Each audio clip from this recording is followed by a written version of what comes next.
Hi everyone, it's Michelle here, and today we're going to continue our discussion of chromosome segregation and meiosis. Today we're going to introduce the very important concept of linkage. Let's get started. Here we see a familiar diagram that we used in a previous video. It says a nucleus of a diploid cell where 2n equals 4. For this example, we're going to consider genes D and E.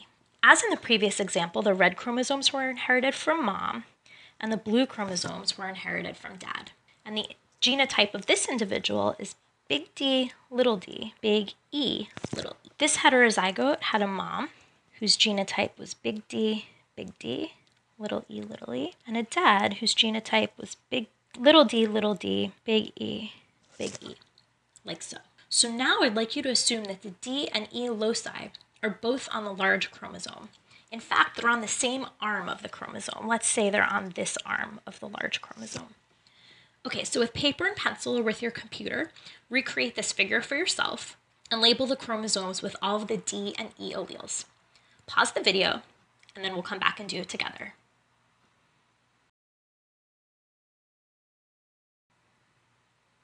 Okay, great. Let's see how you did.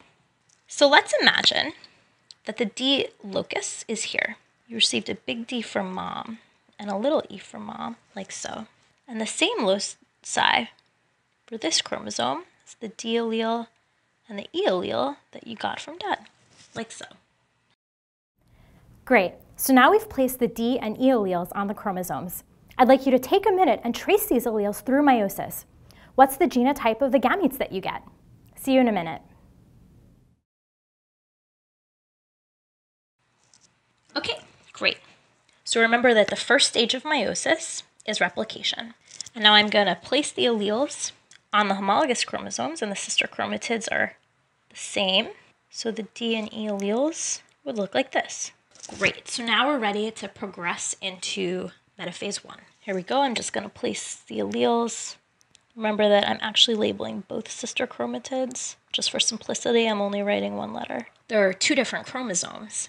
And we learned in the previous segment that they can align in one of two ways. So another possibility is that the chromosomes can align like this. Great. So now I'm going to put the alleles here. And what I'd like you to notice is that even though there's a different alignment of the two different chromosomes, nothing changes about the D and E alleles that are on the same chromosome. Okay, so now I'm going to go through meiosis. First in the meiosis on the left side, that's shown here.